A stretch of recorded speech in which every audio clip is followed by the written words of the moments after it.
하나의 역설적인 상황만 좀 말씀드려 보면은 대학 안에서 철학의 수요, 공부하고자 하는 수요가 많다고는 할 수 없습니다. 오히려 줄어든다고 얘기하는 게 정확하겠죠. 그런데 바깥에서 이루어지는 대학과 상관없는 교육기관 안에서의 철학 공부라는 것은 사실 또 대단히 활성화되고 있습니다. 이런 역설적인 구도를 어떻게 생각을 해야 될까? 혹시 대학이 담당해야 되는 일을 지금 못하고 있는 것은 아닌가? 뭐 이런 관점에서도 한번 생각을 해볼 수가 있을 것 같습니다. 그럼 말씀 부탁드리겠습니다. 제가 보기엔 철학에 대한 요구는 뭐 고대부터 현대에 이르기까지 변함이 없는 것 같아요. 그러니까 철학의 생명력인 거죠.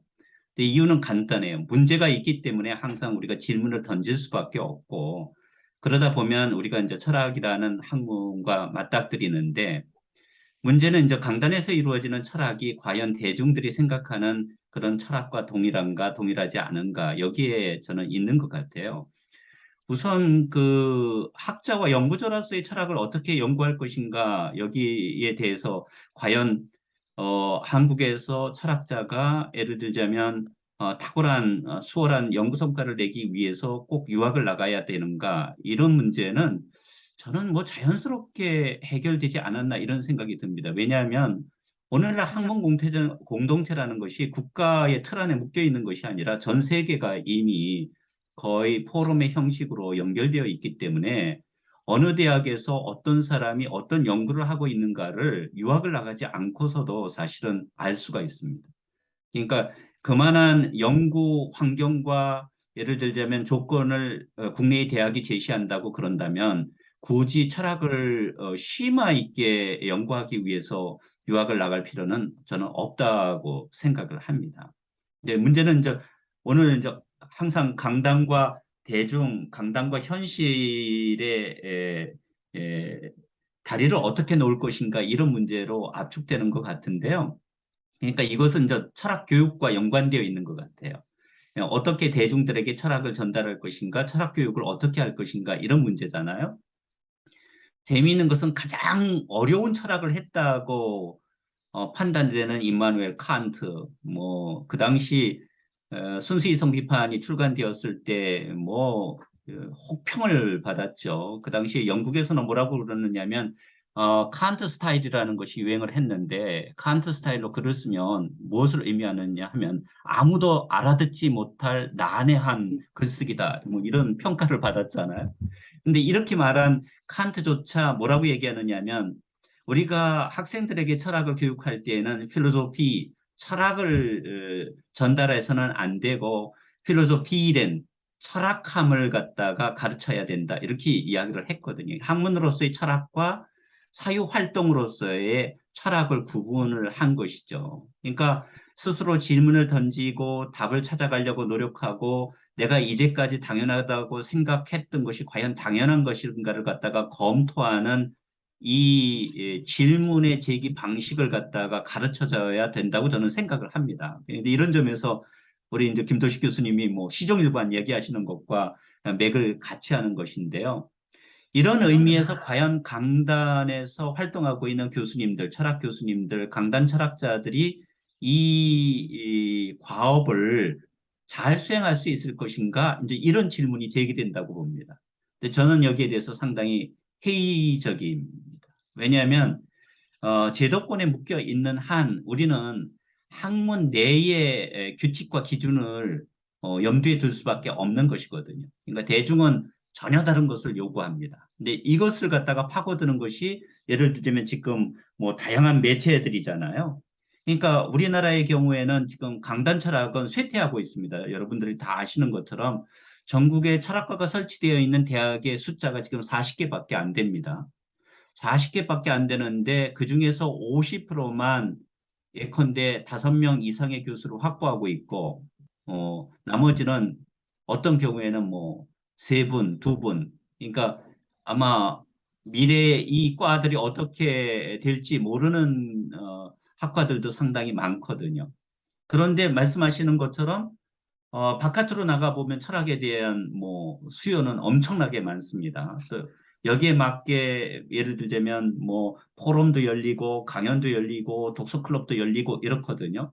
그러니까 이것을 보면 사회 전체적으로는 철학에 대한 수요가 과거와 다를 바 없이 높다.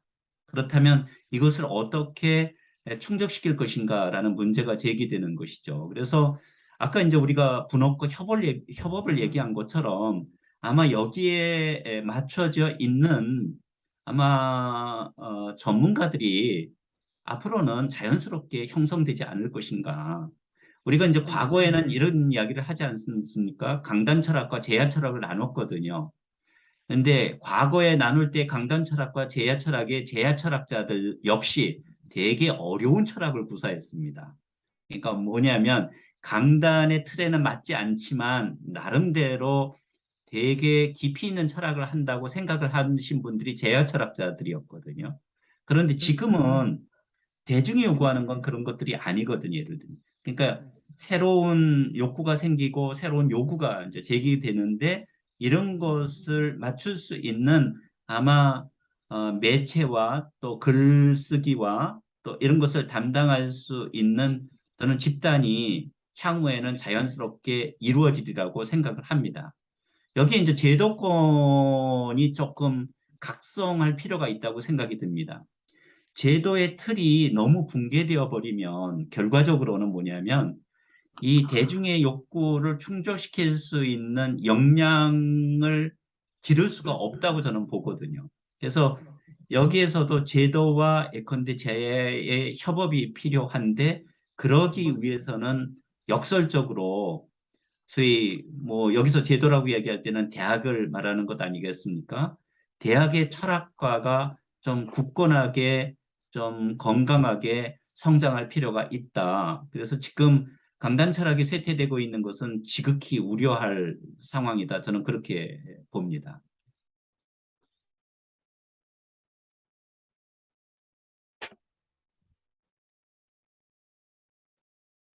제가 조금 이런저런 말씀을 한번 드려보겠습니다. 그, 저도 이제 수업을 이제 뭐 학부 수업에서 교양 수업도 하고 전공 수업도 하고 그러는데 특히 이제 교양 수업을 듣는 학생들한테 어떤 계기로 철학 수업을 듣게 되었냐라고 물어보면은 많은 학생들이 이 수업을 들으면은 살아가는 데 지혜를 배울 수 있을, 그러니까 필로소피아를 진짜 원하는 거죠. 근데 실제로 제가 시작하는 탈레스부터 시작해서 칸트까지 되게 쭉 한번 훑어오는데 그 이야기를 들으면서 삶의 지혜가 생길 것 같지는 않거든요.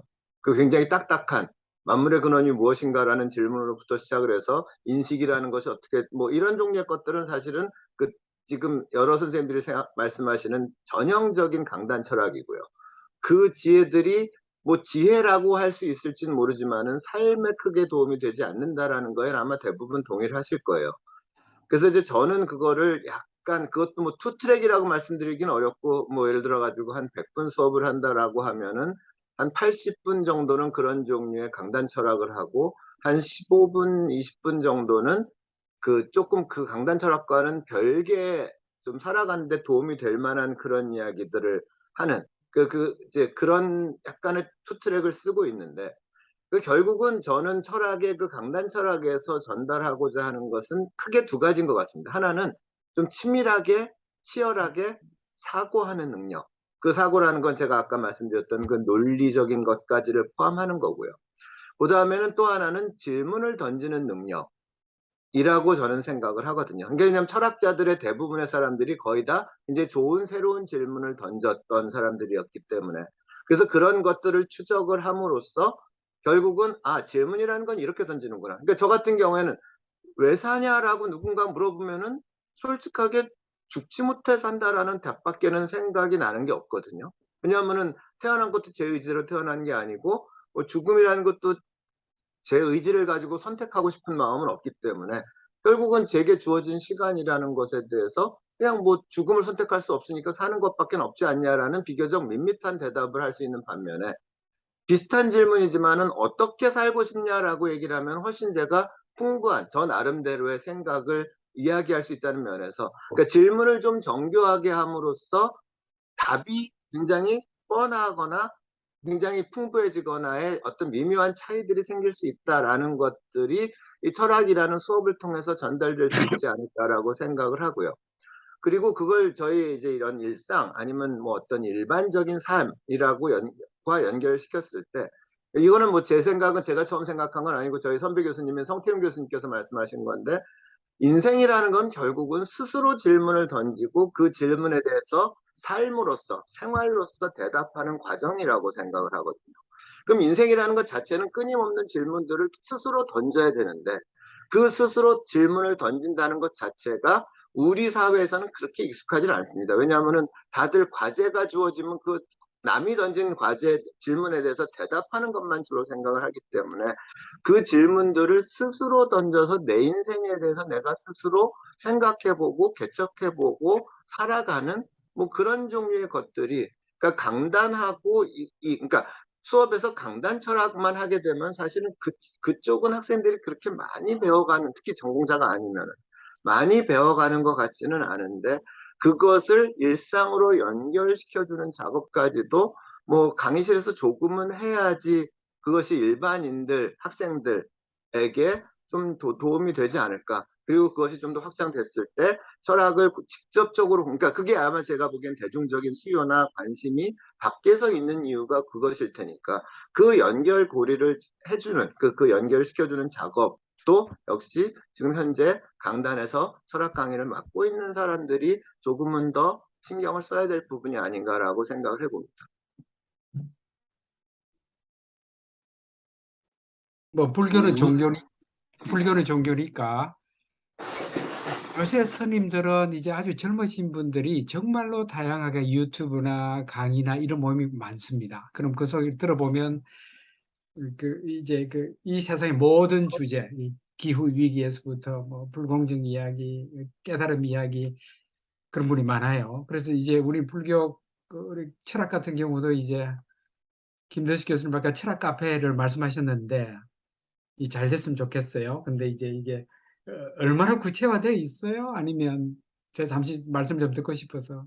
지금 일단은 뭐 시기 정도 하고, 그다음에 이제 위치는 아직까지는 조금 오락가락하고 있습니다. 그러니까 한 두세 번의 어떤 변동들이 있어서 아직은 뭐 그건 구체적으로 말씀드릴 수는 없을 것 같은데, 네. 결국은 지금 가장 중요한 것은 그러니까 이걸 운영하는 사람들의 문제가 가장 큰 것 같아요. 그러니까 단순하게 커피를 파는 거는 그거는 뭐 지금 저희 쪽에서는 철학하는 쪽에서는 크게 뭐 할 수 있는 부분이 없는 반면에 이 프로그램들을 어떻게 하고 가장 제가 지금 그 신경을 많이 쓰고 있는 부분들은 이미 철학하는 사람들 모여가지고 자 우리끼리 여기서 커피 마시자라는 쪽으로 이게 한정되지 않게 하려고 굉장히 많이 노력을 하거든요. 그러니까 그거는 뭐 어차피 저희끼리 약속해서 만나도 아무 커피숍을 가도 할 수 있는 것이기 때문에 그거보다는 지금 이 사회적으로 가지고 있는 이 수요들 그 철학이라는 것에 대해서 조금은 갈급하지만 도대체 어디로 가야지 그걸 배울 수 있는지를 잘 모르는 사람들에게 여기에 가면은 그래도 그런 어떤 접점을 그러니까 이런 거 있잖아요. 저희도 연예인들 보면 신기하듯이 어찌 보면은 일반인들이 철학하는 사람들을 보면은 좀 만나보고 싶고 궁금하고 뭐 이렇지 않을까라는 그런 기대감 속에서 그런 사람들이 철학하는 사람들을 만날 수 있는 어떤 자리를 마련하는 곳이 철학 카페여야 되지 않을까. 그런 의미에서는 그것이 카페가 공간이라는 점이 중요한 것보다는 프로그램이나 뭐 진행이나 뭐 이런 것들이 좀 더 중요하지 않을까라고 생각하고 그런 것을 같이 공유할 수 있는 이런 취지를 좀 같이 공유할 수 있는 철학계 내외에 있는 사람들이 지금 좀 모으고 있는 중입니다. 그래서 뭐 여기 계신 선생님들한테도 나중에 좀 부탁을 많이 드리겠지만 지금은 좀 액티브하게 활동할 수 있는 젊은 사람들을 지금 모으는 쪽이라고 생각하시면 될 것 같습니다. 네, 알겠습니다. 감사합니다. 예, 김현수 선생님 이 주제와 관련해서 말씀 주시고요. 저도 여러 선생님들 말씀해 주신 대로 알고자 하는 특히 가치 규범 근본적인 문제에 대해서 철학적인 수요는 정말 많다고 생각을 하고 저는 그런 거 보면서 진짜 아리스토텔스가 얘기했듯이 사람은 정말 알고자 하는 동물이구나. 그러니까 어떻게 보면 우리 대학 강단의 이제 철학과에 어떻게 보면은 지금 문제는 이 미스매치를 어떻게 극복하느냐. 수요는 있는데 우리가 그에 맞는 어떻게 보면은 연구랄까 전달이랄까 이런 것들이 이제 부족한 면을 맞추면은 되는 거라고 기본적으로 그렇게 생각을 하고요. 그런 점에서 아까 말씀드린 대로 이제 전달하는 사람, 그러니까 연구하는 사람하고 다 할 수가 없으니까 워낙에 분화가 심하고 이게 잘하는 것에 차이가 있으니까 학문 공동체가 충분한 사이즈가 돼야 이런 역할들을 충실하게 할 수 있다. 그리고 이제 지금 대중들도 이 아까 우리 이준우 교수님 말씀해 주셨지만 수준이 굉장히 높아졌기 때문에 학문적으로 탄탄하게 한 게 정확하게 전달되는 것의 가치를 저는 충분히 음미하시고 평가해 줄 수 있을 거라고 생각을 하거든요. 그래서 그런 차원에서도 철학과가 어, 역할이 확장될 부분이 충분히 많이 있다고 생각을 하고 또 하나는 어, 여러 학문과의 관계에서도 수요가 굉장히 많다라고 생각합니다. 어떻게 보면 이제 철학이 예전에는 이제 모든 만학의 이제 총합이었는데 이제 개별 과학으로 분화됐고 이제 그것들과의 관계를 어떻게 해야 되는가 어떻게 보면 철학이 굉장히 근본적이고 큰 현대의 철학의 문제일 텐데 윤리 가치 측면에서만 보더라도 이제 직접 관련됐다고 생각되는 뭐 경제학이라든가 정치 외교학이라든가 법학이라든가 이런 것들이 이제 분화가 됐는데 그게 자연스럽게 이제 진행되다 보면 기본적인 가치 원리에 대한 것을 묻게 되거든요. 그리고 그게 필요하고 그런 것들이 이제 결합이 되어야 이제 아까 말씀하신 뭐 기후 변화라든가 불평등이라든가 이런 문제에 대해서 이제 의미 있는 이야기를 해줄 수가 있고 그래서 어, 예전처럼 그 학문이 미분화된 상태에서 어떤 이야기를 해주는 거는 당연히 이제 시대착오적이라고 생각이 되고요. 어떻게 보면 철학자의 역할은 어려운데 개별 학문의 성과들을 전반적으로 이해를 하고 또 그것들이 이제 예를 들어서 뭐 경제학이라 하면은 암묵적으로 공리주의적인 전제를 갖고 이제 논의를 시작을 합니다. 또 정치 외교에서 만약에 도덕을 한다 그러면은 기본적으로 뭐 홉스적인 생각을 가지고 뭐 게임 이론 같은 거 해가지고 하고요. 그러니까 그런 학문 분야들이 할 때 전제를 갖고 있는 것들이 우리가 당연히 자연스럽게 받아들일 것이 아니라 그 이외에 다른 윤리적인 원리적인 입장들이 있다라는 것을 보여주면서 같이 협업을 할 수 있는 여지가 굉장히 많다라고 생각을 하거든요. 그래야 또 이제 이런 구체적인 문제에 대해서 답을 할 수 있고 그래서 그런 걸 이제 제가 조금 좀 죄송하지만 학교에서 이제 좀 배우고 있는 부분은 이제 정치 외교학과하고 이제 경제학과하고 같이 이제 정치 경제 철학이라고 하는 이제 연계 전공을 이제 꽤 오랫동안 하면서 이제 경제학과 교수님, 정치학 교수님하고 같이 이제 팀 티칭을 하고 하다 보면은 느끼는 게 우리가 굉장히 배울 게 많고 하지만 우리가 보태줄 것도 있고 그래서 이제 이런 것들이 또 학생들이 이제 그렇게 같이 이야기를 하는 것을 또 흥미로워하는 점도 상당히 있더라고요. 그래서 이제 그런 차원에서 우리가 어, 개별 학문 분야를 이해하되 우리가 할 수 있는 것을 도와서 정말 학제적인 연구를 하는 이런 것이 필요도 하고 수요도 있고 그렇기 때문에 그런 점을 우리가 적극적으로 발굴을 해서 하면 철학과의 역할이 이제 미스매치를 줄이는데 우리를 요구하는 분야는 정말 많다라는 것에 이제 한 측면이 아닐까 그렇게 생각을 해봤습니다. 예. 이제 천천히 마무리를 좀 지어 볼까 합니다. 지금까지 뭐 핵심적인 이야기들은 다 나왔다는 생각이 들고요. 마지막으로 생각을 정리하는 겸해서 이제 이 좌담 제목이 이 시대에 철학한다는 것의 의미는 무엇인가 아니지 않습니까? 그래서 철학을 한다는 건 무엇이고 어떻게 해야 되고 마지막으로 정리해 보고 싶습니다. 그런데 그 질문 자체가 사실 상당히 어렵습니다. 이 질문 자체에 대답을 한다는 게. 그래서 오히려 오늘 다루지 않았던 하나의 중요한 개념을 좀 살펴보면서 이 질문도 좀 포함해 보면 어떨까 싶습니다. 이 시대에 철학한다는 것인데 이 시대에 대해서는 얘기를 별로 안 했지 않아 싶습니다. 선생님들께서 생각하는 이 시대는 도대체 어떤 시대인지 말씀을 해주시면 좋겠습니다. 물론 철학함과 관련해서 이 시대의 정체성을 어떻게 파악하고 계신지 의견 주시기 바랍니다. 마지막에 너무 어려운 질문을 갑자기 던지는 거 아닌가요?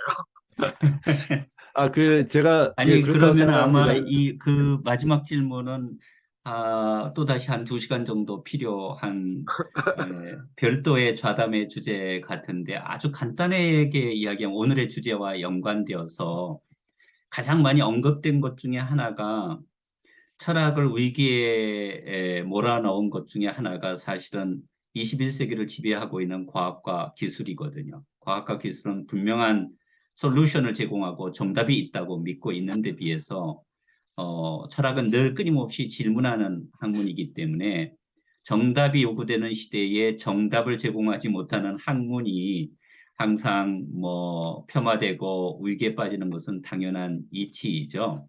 그래서 제가 보기에는 21세기를 지칭하는 용어들은 뭐 수없이 많습니다. 많은데 뭐 예컨대 뭐 정보화 사회, 디지털 사회, 인공지능의 시대, 뭐 지식 기반 사회, 후기 산업 사회 등 엄청나게 많지만 우리가 이제 철학의 관점에서 보면 21세기는 그 어떤 시대하고는 다르게 변화가 급속도로 이루어지는 속도의 시대가 아닌가. 이제 속도의 시대라는 것은 우리에게 생각할 수 있는 멈춤과 여유의 공간을 제공하지가 않습니다. 따라서 속도의 시대에는 스스로 독자적으로 질문을 던지고 생각할 수 있는 겨를이 없습니다.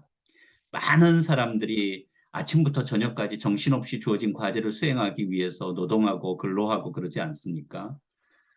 이것이 이번에 코로나 팬데믹을 통해서 지금 미국 같은 경우에는 대퇴직 사태, 그레이트 레지그네이션이라는 현상이 벌어지고 있는데 근로자들에게 과연 내가 의미 없는 노동에 이렇게 뭐 매몰되어야 하는가라는 질문을 던지게 만든 것이거든요. 참 재미있죠. 역설적이잖아요. 예, 2년 동안 아니면 거의 3년 동안 강요된 여유를 가진 거예요. 갑자기 생각하게 된 거예요. 일거리가 없어지다 보니까. 저 직장을 안 나가게 되니까 생각하게 된 거죠. 그 말은 역설적으로 우리가 살고 있는 21세기는 무사유, 생각하지 못하게 만드는 그러니까 무사유를 강요하는 속도의 시대다 이런 생각이 들고요. 저는 뭐 끊임없이 철학의 본질은 필로소피아라고 생각을 합니다. 그 지혜를 사랑하는 학문이고 어떻게 살아야 잘 사는 것인가에 관련된 지혜를 얻을 수 있는 성찰의 학문이라고 생각하기 때문에 이 속도의 시대에 우리를 멈추게 만들고 또 그 멈춤으로써 생겨나는 여유의 시간 동안 자신의 삶을 검토하고 자신의 삶이라는 것은 구체적인 사회적 정치적 여건 속에 속박되어 있기 때문에 우리를 둘러싸고 있는 사회적 환경을 다시 검토하게 만드는 그런 역할을 담당해야 한다고 생각합니다. 네.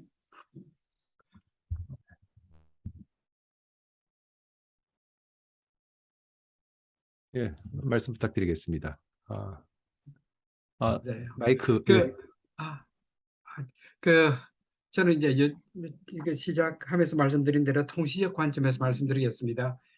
푸타의 자비심이 여전히 필요한 시대다. 그런데 공격적인 푸틴이나 시진핑의 패권주의 앞에서 어떻게 해야 하는가?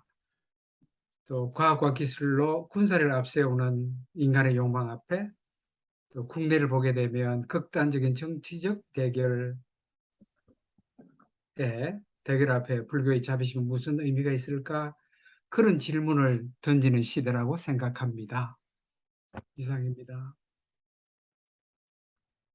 저는 아까 이제 이진우 선생님이 말씀하셨던 그 과학 시대, 그 답을 추구하는 시대라는 것에도 전적으로 동의를 하고요. 그리고 또 하나 지금 현대라는 것을 그 규정할 수 있는 또 하나가 경쟁 사회인 것 같아요.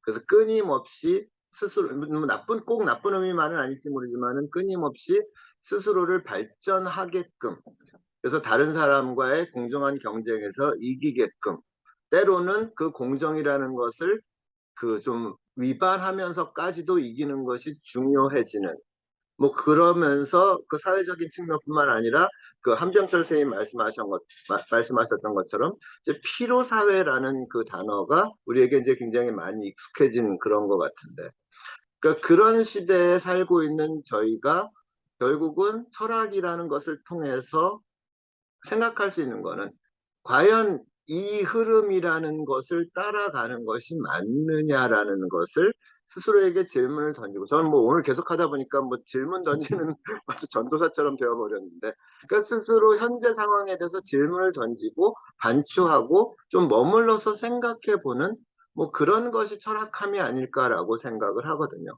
그러니까 그런 의미에서 일반적인 사람들은 질문이 던져지면은 그냥 답만 추구하고 그 답이 어떤 흐름을 타고 있을 때 그것에 편승하려는, 그걸 타고 가려는 경우가 많은데, 철학자들은 어렵긴 하지만은 그 질문, 그 어떤 흐름이나 답들에 대해서 좀 온몸으로 한번 멈춰보려는, 그리고 한번 그 방향성을 다르게 해야 할 수 있는 거 아닐까? 아니면 다르게 해야 하는 것이 아닐까? 라는 종류의 질문을 던지는 사람들이 철학자이고, 그것이 지금 오늘의 주제인 이 시대에 철학한다는 의미가 아닐까라고 생각해 봤습니다.